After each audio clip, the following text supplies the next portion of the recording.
Operation सिंदूर की सफलता के बाद रक्षा मंत्री राजनाथ सिंह आज श्रीनगर पहुंचे, जहां उन्होंने सेना के अधिकारियों और जवानों से मुलाकात की। इस दौरान राजनाथ सिंह ने जवानों को संबोधित करते हुए कहा कि हमने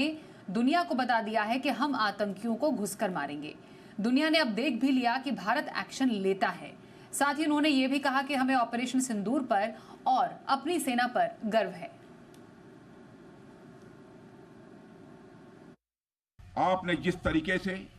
सीमा के उस पार पाकिस्तान की चौकियों और बंकरों को आपने ध्वस्त किया, दुश्मन मैं समझता हूं उसे कभी भूल नहीं सकता। आपने देखा होगा कि आमतौर पर लोग जोश में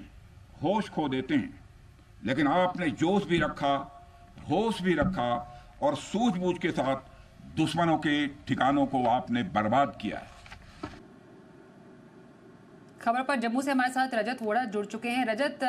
प्रशासन की तरफ से सेना को धन्यवाद देने का कोई मौका नहीं चूका जा रहा। हमने प्रधानमंत्री को देखा आदमपुर एयरबेस गए, हमने रक्षा मंत्री को देखा है जम्मू कश्मीर में गए हैं और खासतौर पर वहां पर जाकर जवानों का हौसला बढ़ाया है, उनको धन्यवाद दिया। कितना अहम है और क्या मैसेजिंग जाती है? जी रजत, रक्षा मंत्री का श्रीनगर जाना क्या अहम मैसेज देता है?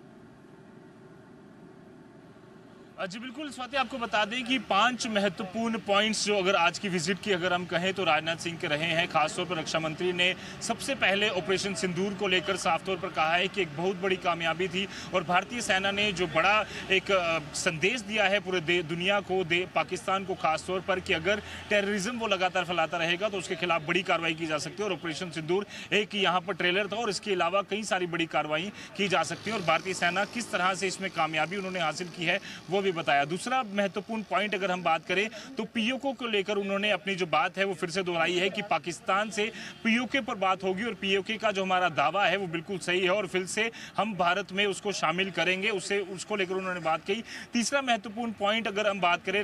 रक्षा मंत्री राजनाथ सिंह के इस विजिट का, तो उसमें यह देखा गया कि उन्होंने लोकल लीडरशिप से भी वहां पर मुलाकात की, चाहे वो चीफ मिनिस्टर उमर अब्दुल्ला हो, बाकी लीडरशिप हो, उनसे मुलाकात की और ग्राउंड रियलिटी हालातों का जो जायजा है वो उन्होंने लिया कि किस तरह से जो लोकल गवर्नमेंट है उसके साथ मिलकर सुरक्षा के कड़े इंतजाम किए जा सके और जो यात्री आते हैं या श्रद्धालु बाहर से आते हैं उनके लिए किस तरह का एक सुरक्षित माहौल बनाया जा सके। चौथा अगर महत्वपूर्ण पॉइंट की अगर हम बात करें तो यहाँ पर पूरी एक सिक्योरिटी रिव्यू मीटिंग्स की गई। वहाँ पर रक्षा मंत्री राजनाथ सिंह ने जवानों से भी मुलाकात की, उनकी हौसला अफजाई की, उनसे कई सारी महत्वपूर्ण बातें उन्होंने कही। ऑपरेशन सिंदूर की बधाई तो दी ही, पर साथ ही साथ उन्होंने ये भी कहा कि जिस तरह से प्रधानमंत्री नरेंद्र मोदी ने 2 चीजें खासतौर पर की हैं। पहला, भारतीय सेना में इतना सक्षम है कि वो किसी भी तरह की जंग, किसी भी तरह की बात कर सकती है और दूसरा कि उस जंग को लड़ने के लिए, उस लड़ाई को लड़ने के लिए जो इक्विपमेंट, जो हमें साजो सामान की जरूरत है वो भी प्रधानमंत्री नरेंद्र मोदी ने आज हमारी सेनाओं को दिया है। और पांचवा और सबसे महत्वपूर्ण पॉइंट इस पूरी विजिट का अगर हम देखें जो इसमें खास हाईलाइट रहा, उसमें यह था कि रक्षा मंत्री राजनाथ सिंह ने ग्लोबल कम्युनिटी से ये अपील की है कि एक बार फिर से रिविजिट किया जाए कि जो न्यूक्लियर एसेट्स पाकिस्तान के पास हैं, क्या उनको इसी तरह से पाकिस्तान के पास रखा जाए या इंटरनेशनल एटॉमिक एनर्जी जो हमारी एसोसिएशंस हैं उसके अंडर इसको डाला जाए, ताकि किसी भी तरह से ये जो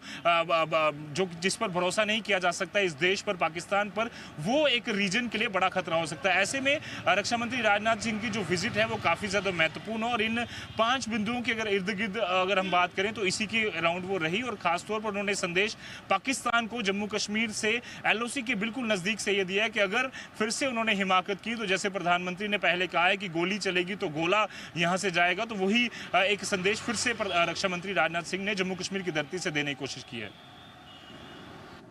रजत, सुरक्षा बलों को आज काफी सफलता भी मिली है। 3 आतंकियों को त्राल में ढेर किया गया है। जैश और हिजबुल के आतंकी ढेर हुए हैं। एक तो कितनी बड़ी सफलता है और क्या कुछ और आतंकी रडार पर हैं? जी बिल्कुल, आपको बता दें कि पिछले 48 घंटे में 2 बड़े ऑपरेशन हुए हैं, दोनों साउथ कश्मीर में हुए हैं। इसमें शोपियां और पुलवामा की अगर हम बात करें तो पहले 3 आतंकी मारे गए थे, जिसमें कूटे एक बड़ा आतंकी था, उसके साथ 2 और लश्कर के आतंकी मारे गए थे और साथ ही साथ आज भी 3 बड़े आतंकी जो है जैश ए मोहम्मद के वो यहाँ पर ढेर हुए हैं, जो साफ तौर पर दर्शाता है कि भारतीय सेना और जो हमारे सुरक्षा बल जम्मू कश्मीर के अलग अलग हिस्सों में तैनात हैं, ऑल आउट ऑपरेशन को लेकर वो पूरी तरह से उन्होंने जो तेजी है वो बढ़ती हुई है और ऑल आउट ऑपरेशन के तहत आतंकियों को ढूंढा जा रहा है, उन्हें न्यूट्रलाइज किया जा रहा है। इनमें कई सारे जो लोकल आतंकी हैं उन्हें यहाँ पर ढेर किया गया और उनके साथ जो लगातार जो फॉरेन टेररिस्ट यानी कि पाकिस्तानी आतंकी जो जम्मू कश्मीर के अलग अलग इलाकों में है, खासतौर पर अपनी चीज़ में जिसमें साउथ कश्मीर की बात करें या फिर जम्मू इलाके की बात करें कि सुवा, डोडा, भदरवा, रजौरी, पुंछ, रियासी, कठुआ के इलाकों में, वहाँ पर भी तेज़ी से ऑपरेशन आगे बढ़ाने के लिए जो कार्रवाई है वो की जा रही है। साफ तौर पर आज भी अगर हम बात करें तो सांबा, जम्मू के सांबा और रियासी में भी सर्च ऑपरेशन जो है वो चलाए जा रहे हैं। तो मकसद यही है कि जितने भी आतंकी जम्मू कश्मीर के अलग अलग इलाकों में यहाँ पर एक्टिव है उन्हें ढेर किया जाए और पूरी तरह से इसके पैरेलली जो एक इकोसिस्टम आतंकियों को मदद करता है, जिसमें ओवरग्राउंड वर्कर्स है, चाहे वो टेरर फंडिंग की बात हो, चाहे वो किसी भी तरह से एक सपोर्ट सिस्टम आतंकियों को मिलता था, वो अब खत्म हो चुका है। यही कारण है कि अब इकोसिस्टम को ध्वस्त करने के साथ साथ पूरी तरह से आतंकवाद की जड़ पर यहाँ पर काम की जा रही है, उसे खत्म करने के लिए।